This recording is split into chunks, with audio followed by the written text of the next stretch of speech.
galera, maravilha! Mais um programa aqui, mais um Qual é a Sua Profissão? E hoje eu tenho o prazer de receber o meu amigo aqui, Márcio Barros. Márcio, obrigado demais pelo teu tempo para vir aqui conversar com essa galera, falar um pouquinho da tua profissão. Valeu pela presença aqui. Eu que agradeço, obrigado pela receptividade e pela forma que me recebeu aqui de uma forma muito familiar. Obrigado. Show de bola, cara.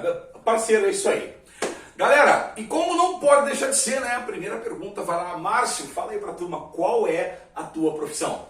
Bem, eu sou jornalista e para chegar a ser jornalista, eu tentei outras coisas antes. Ah, você não começou já como jornalista? Não, antes de fazer o jornalismo eu fiz faculdade de História, porque eu achava que era professor. E eu falava, sempre gostei muito de falar em público, gostava de apresentar os trabalhos no colégio. Eu falei, cara, eu sou professor. Fiz um curso de História, mas daí eu descobri que eu não era professor, que sim, eu já era jornalista. Eu sempre fui metido, gostava de mandar texto para revista, jornalzinho de bairro, fazia o jornal da igreja, mas enfim, aí depois quando eu entrei na universidade de jornalismo mesmo, daí eu me encontrei, aí foi só alegria. E bom, e descobri isso agora no nosso papo, antes da conversa aqui, né? O jornalismo é a profissão e você tem diversas áreas. A tua área de atuação em especial é? Bem, o jornalismo, como você disse, ele pode ser dividido em diversas possibilidades. Dentro do jornalismo pode ser um editor de texto, editor de imagem, pode ser um produtor, pode ser um pauteiro, que é aquele que pega a informação, produz um conteúdo, entrega para o repórter ir atrás da notícia. Tem uma possibilidade de coisas. E eu, durante muito tempo, eu fui repórter. Legal. E dentro dessa profissão, dessa função de repórter, você também pode trabalhar numa infinidade de lugares. Jornal impresso, repórter de TV, repórter de rádio, repórter de internet e assim por diante. Então é uma área que é extremamente abrangente. Extremamente abrangente e complexa, porque na verdade o mercado, ele, assim como tudo, né, vai se ajustando de acordo com as tecnologias. Sim. Quando eu entrei na TV, por exemplo, ou no jornal, eu trabalhei muito tempo no Jornal Tribuna do Paraná. Quando eu entrei lá, tinha um motorista, um fotógrafo, um auxiliar e o repórter. Aos poucos foi limando, foi diminuindo essa equipe. Mandaram os auxiliares embora, mandaram os motoristas embora. E os fotógrafos hoje só vão exclusivamente em casos necessários. Em outros casos, por exemplo, uma coletiva de imprensa, é o repórter que faz a foto. Então, quer dizer, a questão do fotógrafo, o jornalista tem que saber um pouco de fotografia também. Sim. Né? Porque está cada vez mais diminuindo, ou melhor, aumentando as necessidades de conhecimento desse profissional e diminuindo outros cargos. Né? A gente vê bastante isso hoje em dia. Em notícias você vê às vezes o cara, ele gravando e ele com a própria câmera fazendo as imagens e tal, mas ainda tem aquela do repórter ir com o cameraman. Tem muito. Quando é algo mais profissional, por exemplo, vamos pensar numa emissora grande, assim, SBT, o Record, Sim. ou a Globo, a Band. Eles têm uma equipe. A equipe é um repórter e um cinegrafista. Por quê? Porque a imagem fica melhor, porque o conteúdo fica muito mais completo, o repórter tem tempo de trabalhar com o seu entrevistado, o cinegrafista fica colhendo imagens. Mas tem um ditado no jornalismo que é o seguinte: matéria boa é matéria no ar. Então, é lógico, se você pegar uma imagem bonita, ela faz toda a diferença. Mas se você pega um flagrante com o celular, às vezes ela tem uma importância maior do que aquela imagem bonita. Então, assim, matéria boa é matéria no ar. Né? E a gente tem dentro ainda dessas possibilidades a questão do abelha. O que é o abelha? O abelha é o seguinte, ele anda com o microfone no bolso e com a câmera aqui. Então ele está aqui filmando e aqui, ó, ele faz a entrevista aqui, ele filma. Olha só. Essa é a função do abelha. Ele vai sozinho, por exemplo, o jornalismo policial à noite, geralmente é a abelha que faz. Aí ele vai sozinho, às vezes de carro, às vezes de moto, e aí chega muito rápido no local. Nos Estados Unidos isso é muito comum, né? Tem até alguns seriados aí que mostram essa possibilidade do abelha, que ele chega muito rápido no local. Então, por exemplo, imagina um acidente de trânsito na Visconde de Guarapuava. Nossa. Fechou tudo, não passa carro, travou todo o centro ali. Só chegou o cara de moto. O cara de moto consegue. Então o abelha ele vai muito rápido e ele chega lá e resolve o problema. Não aparece, né? Porque Sim. não tem o repórter aparecendo. Mas hoje em dia, e vou te dar um outro exemplo, a CNN, que é uma emissora relativamente nova, vai completar 2 anos aqui no Brasil, ela utiliza muito o formato abelha, só que é o vídeo repórter. Então ela usa um tripé como você está usando, coloca o celular ali, vem e faz ao vivo, porque eles só utilizam ao vivo, é muito difícil fazer gravado. Então o apresentador fica chamando assim, ó, vamos para Curitiba com a Yara Majone, por exemplo, que é a repórter de Curitiba. Ela já está ao vivo ali. Aí ela começa a falar, olha, aqui em Curitiba, assim, pronto. Microfoninho de lapela, o celular é e boa. É isso. São as possibilidades da tecnologia. Exatamente. Que é engraçado, é bem como você comentou. Você é faculdade de jornalismo. Na verdade é comunicação social, e daí tem ênfase em jornalismo, ênfase em publicidade e ênfase em relações públicas. A gente vai entrar nesse ponto agora, o que você vai fazer para se tornar um jornalista, já a gente vai entrar aí. Mas você veja, é um estudo que te dá imensas possibilidades e ao mesmo tempo cada vez mais está limando para fazer aquele profissional completo, que é o cara que vai... Bate escanteio e corre para cabecear. É mais ou menos isso. Eu não sou do futebol, mas estava tentando lembrar dessa expressão aí. Entendeu, né? Claro. O cara faz sozinho, que legal. E Márcio, e aí? Agora vamos lá. Qual o processo para se tornar um jornalista? Você pode aprender só com a prática? É obrigatório que você faça uma faculdade? Tem algum curso específico? Qual que é o passo a passo para se tornar, para galgar aquilo que você galgou, aquilo que você fez de se tornar repórter em uma rede grande? Como que funciona isso? Qual é o teu passo a passo? Ó, existe uma discussão muito grande no STF, enfim, lá em Brasília, para querer retirar a exigência do diploma para jornalista. Isso é um perigo. Por quê? Porque, por exemplo, um médico sabe escrever? Sabe. Mas às vezes ele vai escrever com o vocabulário dele. E não vai fazer com que, por exemplo, a dona Maria, que mora lá naquele bairro pobre, entenda o que ele está dizendo. Né? Ou a maioria da população. Então, assim, essa questão do jornalismo não é só uma questão de aprender a escrever de uma forma popular. É uma questão de entendimento, de busca pela verdade. Né? Então, outros profissionais podem? Podem. Mas, para trabalhar em um veículo de comunicação, tem que ser um jornalista formado. Hoje, os principais veículos, eles não contratam sem diploma. Globo, SBT, Record, a Band e outros veículos, eles não contratam. Mas a gente tem um crescimento muito grande do jornalismo popular através das redes sociais. Sim. E aí surgiu a figura do blogueiro, ou dos portais de internet. Necessariamente, você não é jornalista, está apresentando um baita do programa. Valeu. Mas você entendeu? Sim, claro. Te torna melhor ou pior? Não. É o teu conhecimento que você coloca em prova, que é a tua forma como você conduz, isso e tal. Mas, então essa é a possibilidade. Por exemplo, numa grande emissora, talvez você não tivesse essa oportunidade que você está tendo aqui. Sim. E isso está transformando o formato da comunicação. Novamente, é aquilo que você acabou de comentar. Aquilo que começou assim, e agora você tem esses subnichos que é, por exemplo, esse programinha que a gente tem dentro da Cultiva. Isso é sensacional, porque é o seguinte, durante muitos anos a gente tinha o jornalismo formal. O que é o jornalismo formal? Jornal da Globo, né? O Jornal Nacional. Era o Cid Moreira na bancada, o Sérgio Chapelin, boa noite, blá, blá, blá. Os dois sentados ali, não saía deles. Sim. Esse era um jornalismo formal.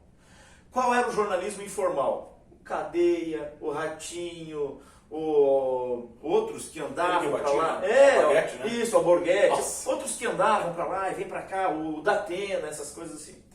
No meio dessas duas vertentes de comunicação surgiram as redes sociais. E as redes sociais, elas se tornaram, mais do que rede social, fonte de informação. Totalmente. E aí aquele jornalismo formal foi perdendo força e ficou essas duas possibilidades, jornalismo informal e a rede social. E aí meio que juntou tudo. Se você for pensar bem, se você assistiu o Fantástico, por exemplo, ou qualquer outro jornal, tipo formato revista, todos eles estão assim. O cara vem, agora vamos ver o tempo, aí ele vai andando até a tela, mostra o tempo, daí ele volta e senta, e aí ele vai dar mais um passo. Uma coisa mais movimentada. Ele se chama plano sequência, né? Que é um plano sequência, que ele fica andando para lá e para cá. Então esse jornalismo informal, não é mais aquele negócio de bancada, sério e tal. Então, hoje você vê repórter conversando, é tudo muito mais conversado, ele conta piada no ar, é muito mais o que já era nos Estados Unidos, por exemplo, no formato CNN, né? negócio do cara fazer na rua, lá ao vivo, e conversado e tal. Hoje tem muito aqui no Brasil, a gente se usa muito disso. É uma evolução, né? A internet ela chegou para modificar muitas coisas. E realmente, a tua profissão, o jornalismo, parar para analisar, sim, mudou demais, exatamente por isso. Né? A gente vê a galera fazendo, você tem... Eu acho que isso é um problema também. Porque, na verdade, você tem aquele jornalismo que você faz, que realmente você investiga coisa, vai atrás da informação, e eu acho que um ponto ruim da internet é esse, porque você tem muita informação, e agora, qual informação levar?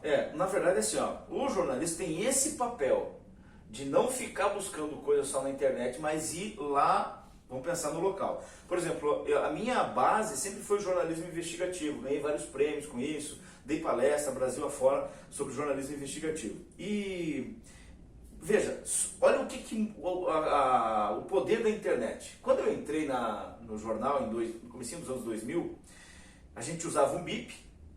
Quando chegava informação, por exemplo, o IML recebia informação lá que tinha um acidente de trânsito na BR-476, quilômetro 7. Pip, pip, pip, pip, pip. Daí você pegava, ligava lá, eles passavam a informação.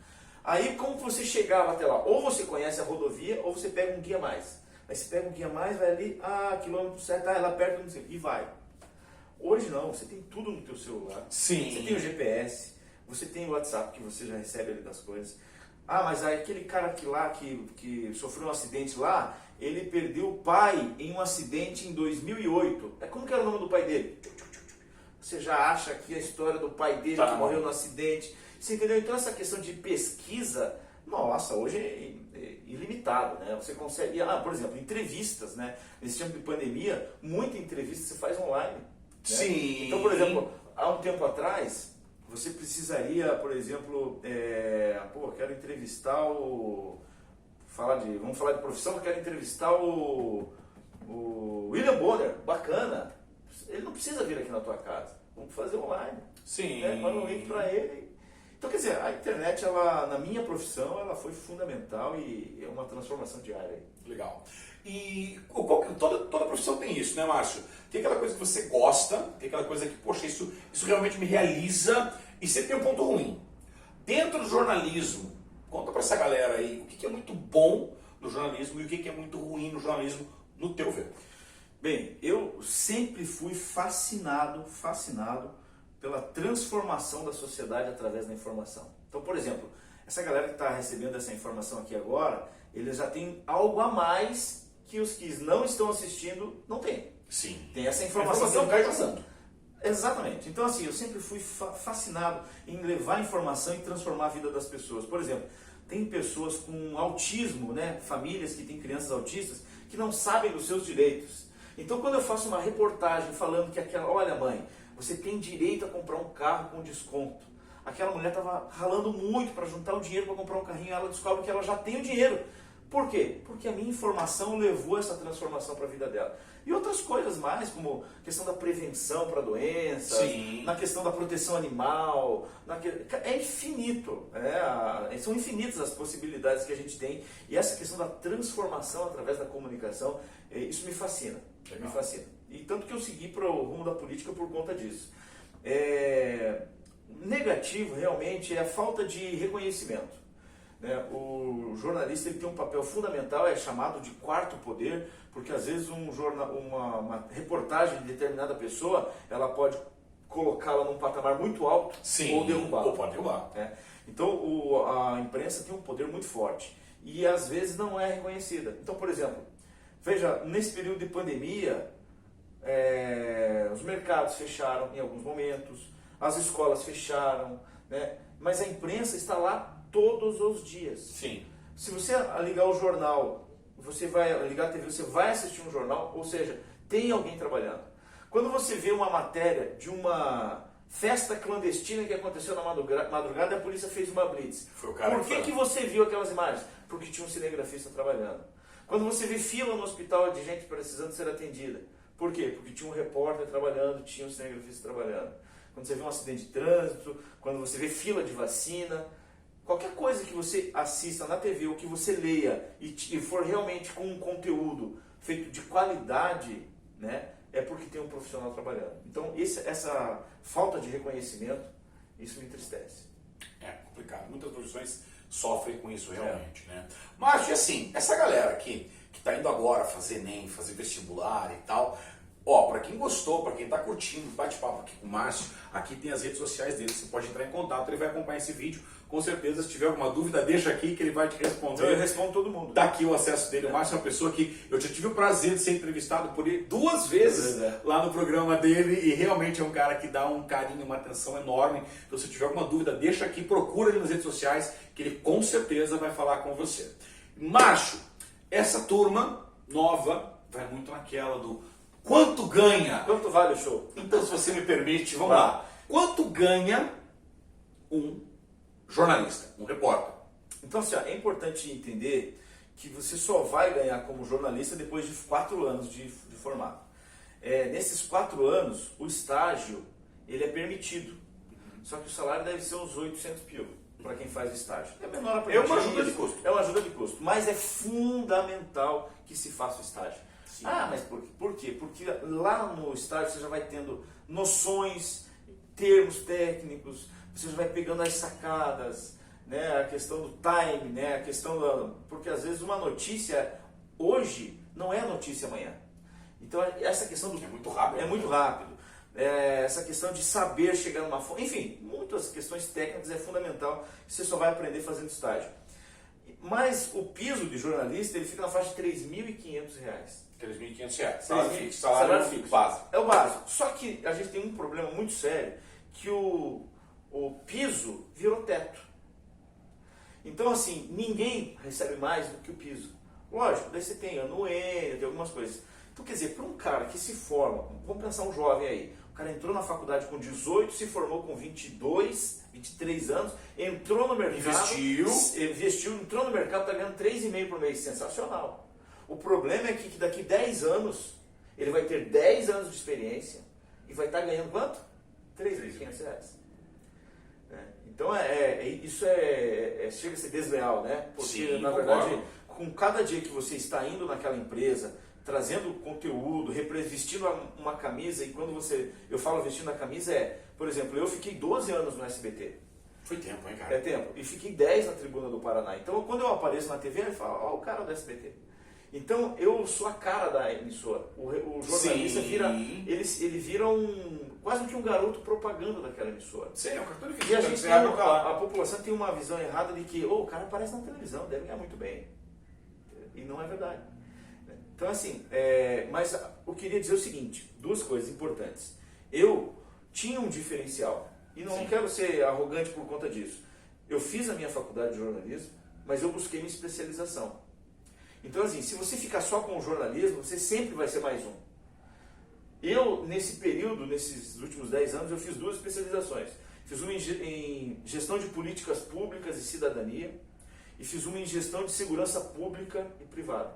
Legal. Então, assim, quando fala alguém, eu preciso falar com alguém de segurança pública, já sabe que de todos aqueles repórteres lá, não, esse aqui sabe um pouquinho mais. Área. Sabe um pouquinho mais. Então, assim, o que eu posso dizer é o seguinte, não pare nunca.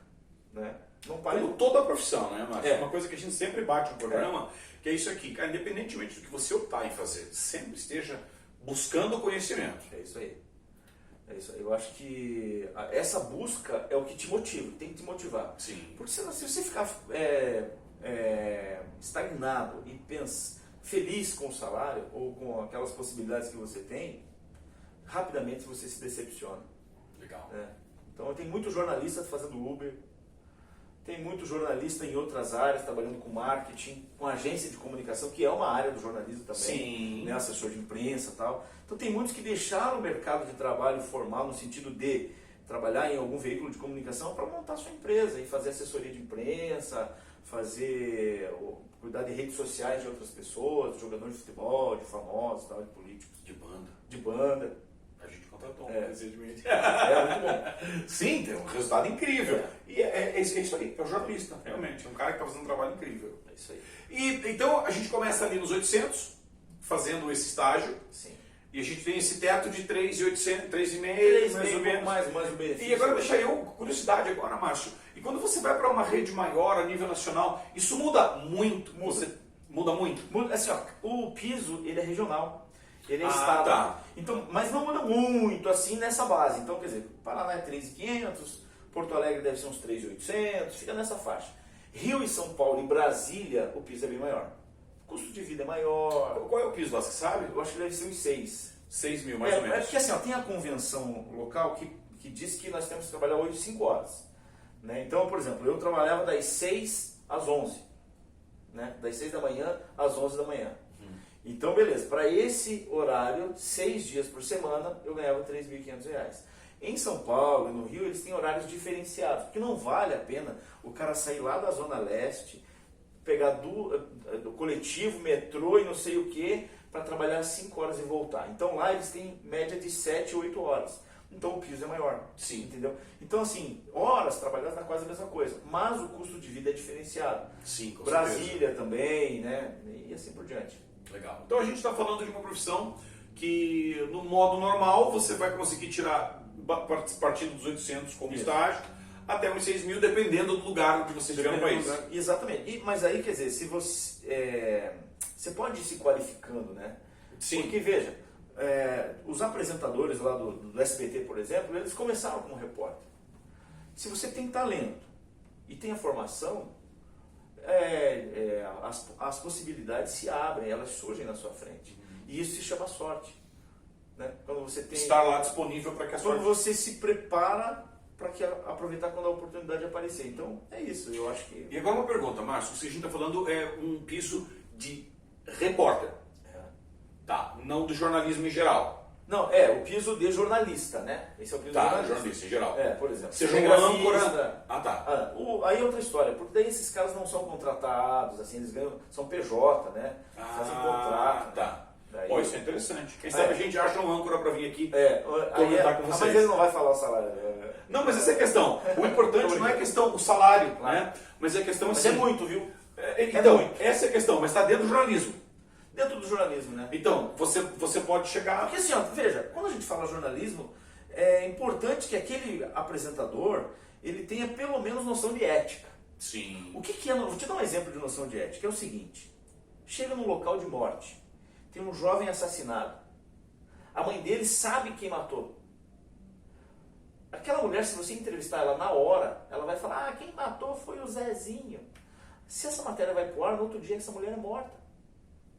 Então essas coisas assim, por exemplo, uma criança é abusada pelo padrasto. Se eu dou o nome do padrasto, eu mostro, quero escrachar esse vagabundo, Acabou amanhã. Não, e eu identifico a criança. Imagina uma menina de 6, 7 anos sendo abusada pelo padrasto. Eu pego e mostro o cara na televisão, esse vagabundo aqui. Na escola todo mundo vai saber que aquela menina foi abusada. Então isso, além de ser contra a lei, é antiético. Sim. Né? Outra coisa, por exemplo, a gente não noticia suicídio. Por quê? Porque quando está todo mundo ferrado, está todo mundo endividado, está todo mundo com problema de relacionamento, está todo mundo com problema não sei do que, todo mundo no sentido dele. Sim. Sempre tem alguém com aquele problema. Aí o cara fala, pô, esse cara, vou fazer igual. Entendeu? Quando você mostra alguém em cima de uma torre querendo se jogar, logo em seguida tem outro. Já vai ter mais um e outra torre. Então é assim por diante. Por que a gente teve muito Esse é o cuidado? peso da tua profissão, né, É o cara? peso. Por que, por exemplo, a gente teve muito cuidado, e eu fiz uma matéria que concorreu a um prêmio, está lá no meu canal no YouTube, sobre o baleia azul. Os riscos do baleia azul, da gente ficar falando. Curiosidade, E aquela artista, vai atrás. molecada, e aquela molecada, pô, o cara viu o cara cortar, pô, aquele moleque já vai fazer um risco ali também, cortar o pulso. Ou já vai atrás consultar, e aquilo é fascinante. Aquilo chama atenção. Então, quando você mais fala em trote, suicídio, esses tipos de golpes, Fomenta, né, cara? você fomenta. E a ideia é que aquilo seja, não é porque, mas o dever da imprensa é falar, mas a gente tem que ter muito cuidado. Com quem, porque como, nem né? todo o receptor, ou seja, a pessoa que vai receber aquela informação, tem consciência para identificar que aquilo é só uma informação A e não um pessoa estímulo. está preparada para receber informação. E não um estímulo de curiosidade. Show. Mas é muito legal. Agora assim, para finalizar, ganha pouco. Você vai trabalhar sábado, vai trabalhar domingo. Aconteceu a notícia, você tem que dizer. Eu trabalhei muitos anos das 7 à meia-noite, só que eu nunca saía à meia-noite. Porque quando eu estava indo embora, matava alguém lá lá num bairro distante. Vamos lá. Aí eu saía 2, 3 horas da manhã. Você vai trabalhar sábado, domingo à noite, Sábado teus amigos estão tudo indo para um churrasco, você está tendo que ir para o plantão. Mas ainda assim, eu começaria e faria tudo de novo. Isso chama-se amor pelo que você faz. Porque é muito legal, cara, quando você tem prazer nas coisas que você faz. Não tem dinheiro que pague isso. Não tem salário, não tem comissionamento, Sim. não tem bônus, não tem nada que pague Não isso. tem. Né? Começaria tudo de novo, mesmo sabendo de todos os riscos, todos os... Tudo que iria acontecer. Pô, sensacional. Márcio, bom, agora é você e essa galera que está acompanhando aqui, tá? Fala com eles lá, é você e a câmera. Qual a tua dica para aquela pessoa que assistiu a tua entrevista, achou legal, você, cara, quero ser jornalista. É você e eles. Eu tenho duas dicas. Uma delas é a tal da vaca não dá leite. Você sabe essa história, né? A vaca não dá leite. A vaca, se você não acordar cedo, não colocar o baldinho embaixo da teta dela, não ordenhar com cuidado para não machucar, não vai sair o leite. Então acorde cedo, trabalhe, estude, leia. Quem lê sabe mais. Pô, mas eu não gosto. Pô, mas acha alguma coisa que você gosta. Por quê? Quando você lê, você aumenta o teu vocabulário. Quando você vê uma série, você... Pô, mas eu gosto dessa série aqui, então vou ler alguma coisa a respeito disso, vou assistir alguma coisa mais e procure se inteirar mais das coisas. Isso sempre agrega, sempre agrega. Quem tem um vocabulário melhor, se expressa melhor, e não é só na questão do jornalismo. Em geral. Numa entrevista de emprego, numa informação que você vai fazer numa viagem, qualquer coisa na tua vida, se você sabe se comunicar, tem aquele velho ditado, quem não se comunica, se trumbica. Então assim, você quer ir bem na sua vida, se comunique. E para finalizar, o segredo é o seguinte, eu sou um cara muito feliz, em todos os aspectos da minha vida, mas eu sou sempre insatisfeito. No sentido de... Porque eu quero mais. Exatamente. Hoje eu estou feliz, estou fazendo o que eu gosto, mas eu estou insatisfeito, porque se eu estiver satisfeito, Estagnou e acabou. Eu diminuo o meu ritmo, eu já não vou acordar tão cedo, eu já não vou fazer o que eu tenho que fazer, vou procrastinar e assim por diante. Então, a minha dica é o seguinte, busque a felicidade, mas quando você encontrá-la, continue satisfeito. Eu acho que essa é a dica. Busca demais. Busca demais, sempre. Márcio, quero te agradecer mais uma vez. Obrigado pelo teu tempo, cara. Eu Valeu. sei da tua correria, por você dedicar esses 25, 30 minutinhos aqui para conversar com essa galera. Então, obrigado a vocês que estão acompanhando, obrigado a Cultive, né? Essa entrevista está acontecendo dentro do canal da Cultive, se não está inscrito ainda, se inscreve, deixa o like no vídeo, se tiver qualquer dúvida sobre a profissão do Márcio, para o jornalista, deixa aqui que ele vai entrar, ele vai te responder, ele vai estar em contato com vocês com toda certeza. Então, meu amigo, mais uma vez, obrigado. Galera, até a próxima, deixa as tuas dúvidas aqui, segue o Márcio nas redes sociais e a gente se fala no próximo programa. Valeu!